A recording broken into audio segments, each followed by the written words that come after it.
nitoe mambo mawili. Kwanza nitoe elimu na pili nitoe ufafanuzi juu ya jambo hili. Hilo jambo la kwanza. La pili, katika elimu na ufafanuzi ninaoutoa nitajikita zaidi kwenye utaalamu.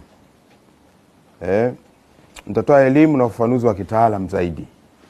Lakini maelezo yaliyotolewa na msemaji mkuu wa serikali yako sawa. Na kwa sababu hiyo nadhani nitatoa elimu na kwenye baadhi ya maeneo nitatoa ufafanuzi.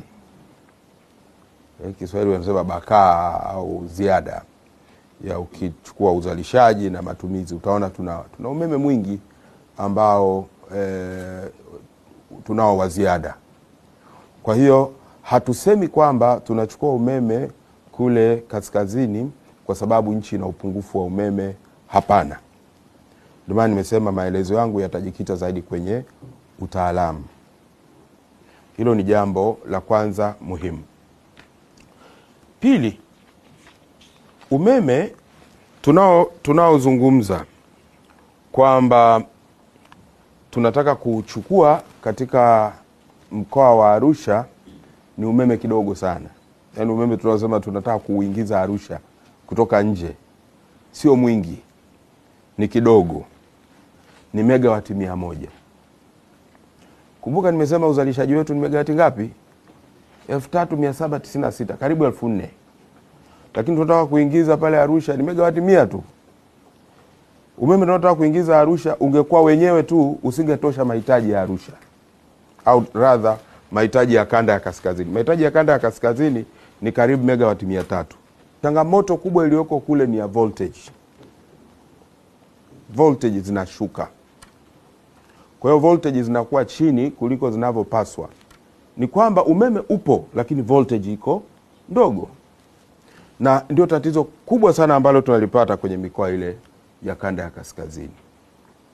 Sasa kinachofanya volti ziwe ndogo ni kwamba kuanzia pale umeme unapotokea mpaka unapofika kwa mtumiaji, endapo umbali ni mrefu sana, njiani kuna ile voltage zinakuwa zinapotea, zinapungua. Mpaka zinapofika zinakuwa zimepungua kwa kiasi fulani.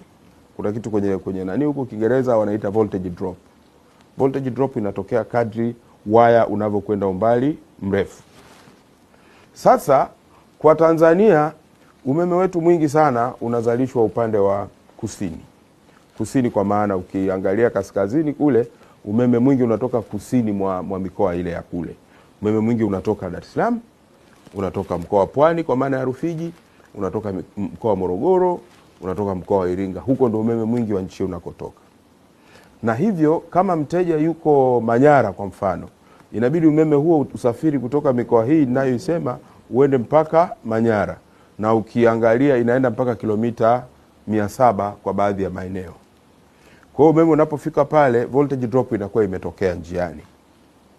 Sasa kunapokuwa na voltage zimeshuka, kunakuwa na changamoto nyingine inayozaliwa. Changamoto hiyo ni upotevu wa umeme. Mahali popote ambapo voltage ziko chini umeme unapungua, unapotea. Ukitaka kujua ukituma megawati 100 kutokea hapo ulipo utuma, kama ni Dar es Salaam au ni wapi, tuseme ni kutokea pale Chalinze, ukaachia megawati 100 zielekee Arusha au zielekee Manyara au Kilimanjaro, zitakazoenda kufika kule zitakuwa ni pungufu ya 100, zitapotea njiani.